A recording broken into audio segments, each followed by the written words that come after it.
Coming up on this edition of ICN, the election results are in and we'll tell you who won in our county. What is Forest City Pops? We'll tell you.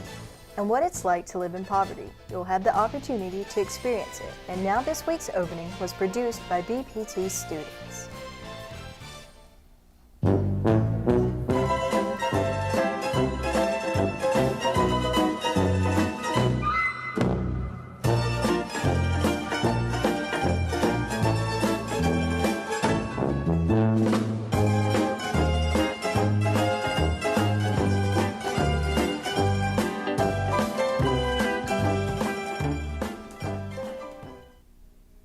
Hello and welcome to this edition of ICN. I'm Will Newton. And I'm Davis Jolly. Our top story. Construction continues for the Pavilion on Park Square, also known as POPS in downtown Forest City. The project began in 2016 with the demolition of 2 warehouses and the Blanton Hotel. The park will feature an amphitheater for concerts and special events, and 2 interactive Pop Jet-style splash pads. The finish date was set for spring of 2018, but due to inclement weather, it has been moved to the spring of 2019. The midterm elections are over, and after a record turnout, the results are in. Local Alan Toney beat Daryl Ray Sims to serve on the Board of Commissioners. Nanny beat Washburn to serve on the Board of Education District 1, and Gosey remains on the board after defeating Theodore Kelly Jr. Chris Francis will remain sheriff for Rutherford County, and Steve Owens will continue to serve as county clerk of Superior Court, beating Regina Mapp. At the state level, incumbent McHenry will continue to serve on the U.S. House of Representatives, and incumbent Ralph Heiss also beat challenger David Wheeler to serve another term as North Carolina Senator. There were also 6 amendments on the ballot. Only 2 were voted down: the Bipartisan Board of Ethics and the Judicial Merit Commission.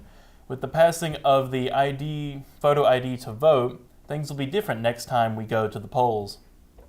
If you didn't like the results of this election, hopefully you still participated. We asked students their thoughts on voting. It's important to vote because every vote counts. This is an opportunity to make your voice heard and let it be known what you think.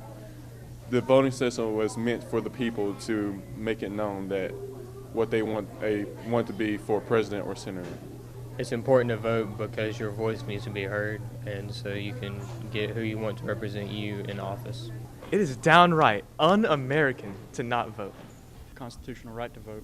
It's almost an obligation. More changes are coming to our state as North Carolina lowers the age of retirement for law enforcement officials. The state of North Carolina changed the retirement from 30 years full retirement to lowering it down to, I believe, 28 years. By doing that, there are a large number of officers are going to be leaving departments. As an example, the Rutherford County Sheriff's Department has got 10 people going to be eligible just as soon as that comes open, starts this next year. By going through the BLET, you'd be eligible for the job. Rutherford County Sheriff's Department has about 100 officers. If they lose 10 at one time, that's 10%. Most agencies along the same line. Everybody's going to be looking for officers to come to work for them. To find out more about the BLET program, visit isothermal.edu. Last week, WNCW held their 29th biannual fall fundraiser. The fundraiser began on Sunday, October 21st, with a goal of $200,000 to support the local radio station. The pledge drive also sought to support the Manna Food Bank with $1 of every pledge going to the charity. Over 130 volunteers turned up to help answer phones and take donations. WNCW couldn't have made this possible without the help and support of the community. The fundraiser was a success, gaining over 1,200 pledges going over their initial goal for a total of around $205,000. These donations will also result in over 4,500 meals being delivered from the Manna Food Bank. The last day to drop is quickly approaching. If you are planning on taking a W in any of your courses, you must fill out the paperwork and submit it by November 16th. Don't wait until the last minute, since you'll need to see your advisor and instructor of the class you want to drop before you can submit the paperwork.